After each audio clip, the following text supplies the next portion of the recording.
وحلو بعين هاي إنه أمورتيو جالس النمو ما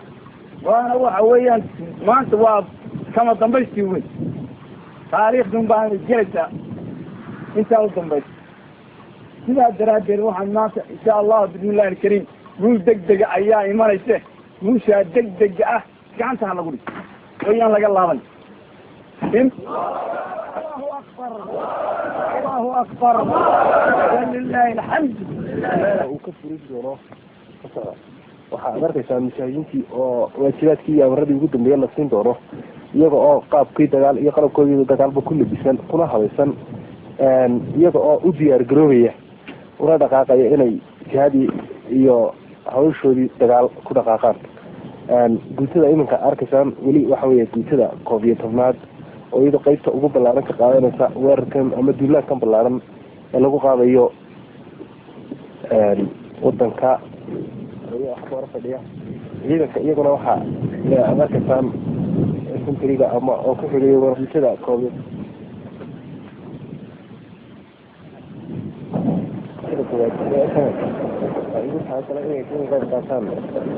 qalkan balaaran ama operation ka balaaran oo lagu soo daro magaalada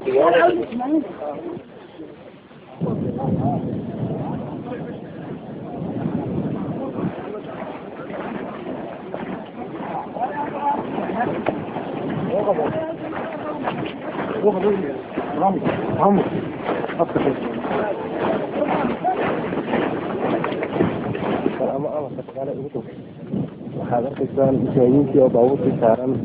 dumar wanaagsan masaajiinta inta arkaysaan ee soo gashay hawee ciidanka lixaadkii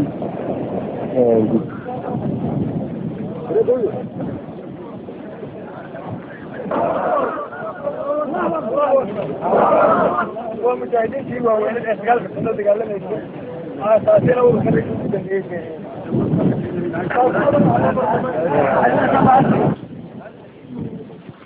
وحويان dad u qaadanayeen meel kale ku galeen hal magaalo iyo hal meel oo waxa weeyaan qorshii aan wadan ku soo galnay aynu inta ku qoraynay dhulka badan ee xaab leh iyo dhulka badan ee imka ay joogno aynu ku hareeyno waa magaalooyinkii waaweynaa dekedihii eeriboradii iyo wadooyinkii laamiyada ahaa inta inoo hadhay waa intaa waxaan waa dhamaystir ciidankanu marna waxa laga yaabaa inaan laba u qaybino u waajib Allahu akbar Allahu akbar ilaahay ku saynasi waa durenahay ilaahay dulum kala laga saaro ilaahay doono u isticmaalo waxaad moodaa si caadiya inaynu inana sidii haddii dabadda marka raqda tawacada iyo bahalku ay hadda nafta kaari jiray inaynu dabadda warwareegayna isna gurigeeni fadhiya ayaa xaaladdu muddo abuurnay hadda gudahaynu isugu tegayna go-aankaynu qaadanay waka gudahaynu isugu subayna gudaha ayaynu isugu subayna oo si weyn ugu diyaargaroobayo duulaankaasi inuu ku soo gabagabeeyo dagaalkan ama duulaankan ballaaran ee ka qaadi doonaan magaalada baabuurta ciidanka lugtu ay raacaan ama ay ciidanka lugtu yihiinba aan ilaahdegaag daawadayaal welitu ciidankii lugta iyo ama ciidanka oo aan si soo idinku dirayna ciidankii oo wadada cagta saaran la amay darqas arrin iyo weyn carruur iyo xoolo shaqaysi iyo waaye ama qasaba xarin ciidanku gacmaha ay kala xarin laba kala xarin nidaamkii waxay reeynayaan ciidankani dhammaantood si yar oo fudud oo qofkan doonaan ugana takhalusi doonaan aan lagu arki doono kala siyaasadda darre iyo nacabkiisa ama ciidanka teegiisa isagoo oo kala yadheexsan had arkaysaan weli oo socota baabuurta ciidanka lugta ama ciidanka askariga oo qeylaya Allahu akbar shidaalka u qaadayay oo iyaguna qaybtooda libax ka qaadanaya waxaa soo socda weli ciidankii lugta ama ciidankii infantryga iyaga oo ku rito weyn dhammaanba inay si fudud u soo hoy doonaan dhulka hooyo inta ka maqan wayna riteynayno annaguna aan leenay guul iyo gobonnimo iyo sidii aan horeba idin sheegnay baabuurta soo socota ee kale waa baabuurtii ciidanka lugta ama ciidanka iyagoo qeylaya baabuurka ciidanka qolaysa ciidanka lugta ay wataan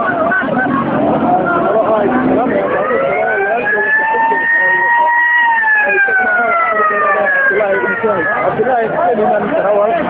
هذا بلا كيف قضية الضناب أصدقنا هي كمية مشاهدة تمام الواحد يرتين يقول يا عبد الله حتى وليس سبحانه يستطيع أن الرب يدفع وحمري حتى الله أكبر أيه كل وضع المشاهدين مشاهدين الله أكبر أيه كل وضع إنسان الرب يدفع إلا أي حتى يتصدى واحد يقوى الصومالية دي أسهم كلنا كبلارنا كو قادية مقالة بربرة وحانو الرسين إنها تتعوض يال إنانو يديسوا بكل وإن ده سوى خاطر حقا فرسمت إلا تنسى غير هاي سوى صار عنا بنسور بسور وما سيدو عيني كنسوا هذا البسور بسور إنانو قوة طبيعة دي الله تعالى إن شاء الله تعالى يديسوا بسور يقول رياها أي تاقيان ورياها أي مثل تاهوكي في أيها عبايستي dagaalkii ballaadnaa sidaan horaba idinku kasabnay lama soo koobi karo lama tirin karo waxyaabaha iyo wacdaraha ay halkan ku soo bandhigi doonaan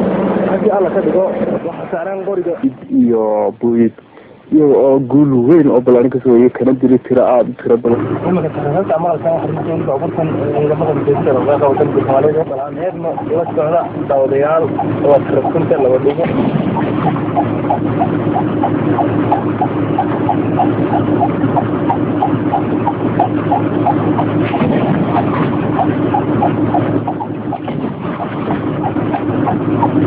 هذا الله وعذرها يا قيدين تسكين كلام كلمة هذا بيشوف في أمر عدم هاي هو عارف كلام يعني سياب لو بابور كم إذا بابور تكاشمة ده أم به الله يقام هاي بابور تهيبنا بكيس أنا ده غوضة اللي كمان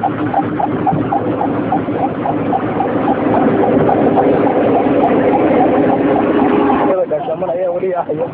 وتقال في أحياء هذا بلا حبتي الرد أيه هذا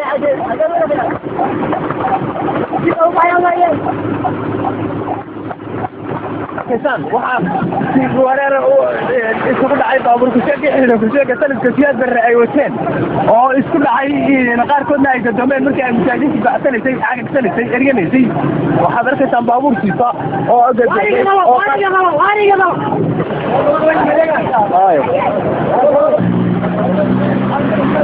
ويلي كثرة تكاجية هي لها وبدأ حوجية المدى السلام الله أكبر الله أكبر وتقال لي يقول بسيني بسيني بالعلا رشيد عثمان يعتمد رجع وانت وين فيكم تبدا ثلاثه دقائق وطنيه الصوماليه بيسنا ما وكم دي ابندولها ايدمada xorriyada دقائق وطنيه الصوماليه بيسنا مشاهد عرب على علمي اي ابقود وقي الله اكبر عبد الرحمن حشه اي كمل مدح ايدمada hogaaminaysa ay halkan maraysa ciidanka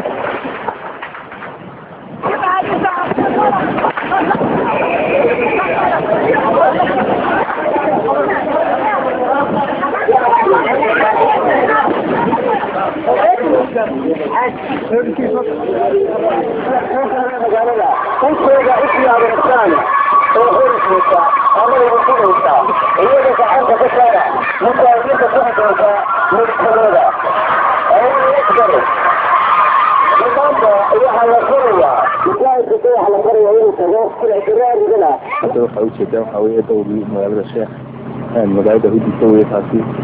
aan soo marnay hadeer waxaa in qalqalaa ee idin muuqda hawada duuraleydii sheekh gobolka ogaadeen inay xaqiiqadu tahay in ay kala hadhaan salaada ay ku hayaan dadkooda Soomaaliyeed ayna wax u qabtaan iyo ay ka saaran yahay qaranka Soomaaliyeed dhammaantiisa ciidamada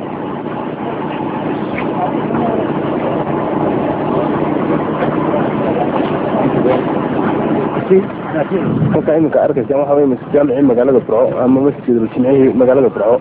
waxaad arkaysaa minaaradiisa madaafiicdii iyo hubkii isla dhacayay kunii qaalqabsigiisa magaalada sida nidaarada idinku sheegnay waxa ay wax yeelayay ka howlgalaan goob kasta iyo meel kasta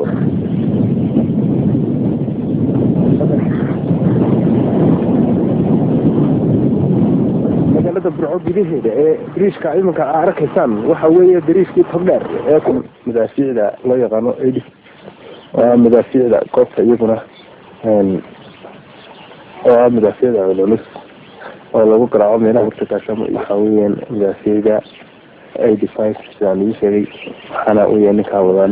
nimankii isugayay qaar kamid kadib markii aanu soo marray magaalooyinka burco berbera sheekh iyo magaalooyin kale oo aynu ka wada warqabnaa muddo dheer ummadda soomaaliyeed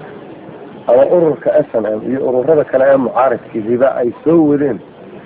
dagaal nidaamkii kale ditaliska ahaa lagaga soo horjeeday waxa laga dagaalamayana ay ahayd cadaalad darro dalkii oo burburay oo dhaqaalihii uu baaba'ay nabadgelyadii ummadda oo maxaanku dhahdaay aada iyo aada u xumaatay cadaalad darro iyo xuquuqdii bini-aadminimada oo dalka ka baaba'day marka waxa kaliya ee furani waxa weeye haddii ummadda soomaaliyeed ay ku guulaysatay in xukunkii nacabka ahaa ay iska dulqaato in dib loo soo celiyo nabadgelyadii iyo dib u dhiskii iyo dhaqaalihii dalka sidii dib loogu dhisi lahaa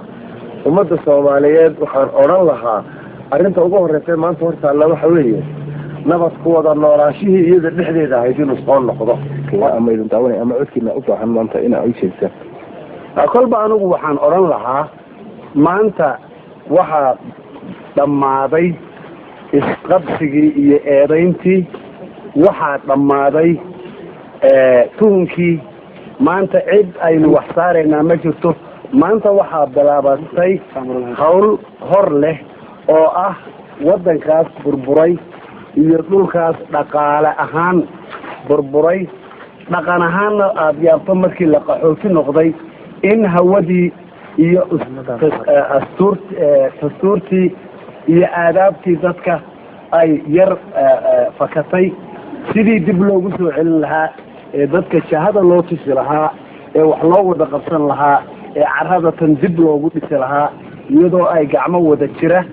iyo niyad wada jira iyo caqli wada jira ku socoto oo aan hawsha iskaa wuxu qabsadii aynu maqli jiray ka laxaad weyn loogu kaco diyaarado hubka culculus run ahaantii hadalkasaasooqii ama gurigii dowladda hoose ee caanka ay ku ahayd oo baaba'ay noqdayna waxaan jirin waxaa imika arkaysaan jaamicii weynaa ee magaalada hargeysa maaradihiisii oo dumay oo madaafiic iyo hub culculus lagu baabiyey masaajidka guryihiisii albaabadiisii iyo dhammaanba qaabisayskii masaajidka oo isaguna noqday wax dumay laguna baabiyey khasaar waxaa ku yaala gidaarada waxa weyan xabad runtii xabadaas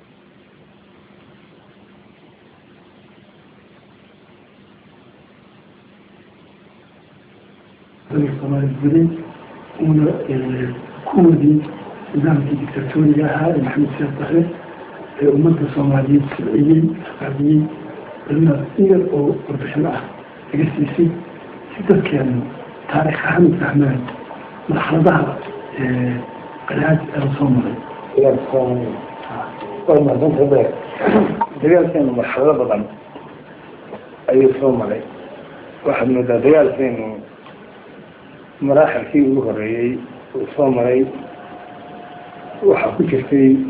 dagaalkii Mandera ayaa ugu horeeyay dagaal la tilmaami karo dagaalkii ugu qiimo badnaa ee maxaabiistii ugu badnayd lagu sii daayay ayuu ahaa dagaalada labaad dagaalo yaryar oo ismuujina inaan jiro ururku inuu jiritaankiisa lagu muujiyo ahaayeen ayay ahaayeen laguna urursanayay xoog iyo qalab waayo dagaalkan raggii ugu horreeyay halkaasi tallaabay waxay tallaabeen iyagoon gaadiid wadan iyagoon hub wadan iyagoon ciidan wadan iyagoon wax taageero ah oo dadweyne midna haysan dagaalkaas markaa waxa weeyaan dadkuna uu ka sheegsanaa waxay ahaayeen dawlad afar qof ama afar inon ma ridi karaan dadka badankiisna iyagoo aan garanaynin in jabhada adduunka taariikh lasoo maray ay tahay in dad badan sidaa wax ku xoreeyeen in wadamada oo waaweyn lagu rigay markaa bal marka ugu horeysa qanaacad waxan in dagaal jiro in laysu muujiyo cadowga inuu la dagaalamayo isaga naftiisan aaminsanayn waayo ku daaxshaman lahaa ama siyaabo badan oo loola dagaalamo ayuu garan kari lahaa wuxuu sida agtiisa wuxuu aaminsanaa taadageynuhu aaminsanaayeen وتاريخ عن أمة الصوماليين حرق الصوماليين لودي حوق على هاي وحاسي تانجيا يمسع يعيلنا حيشتي هي أكثر مفهوم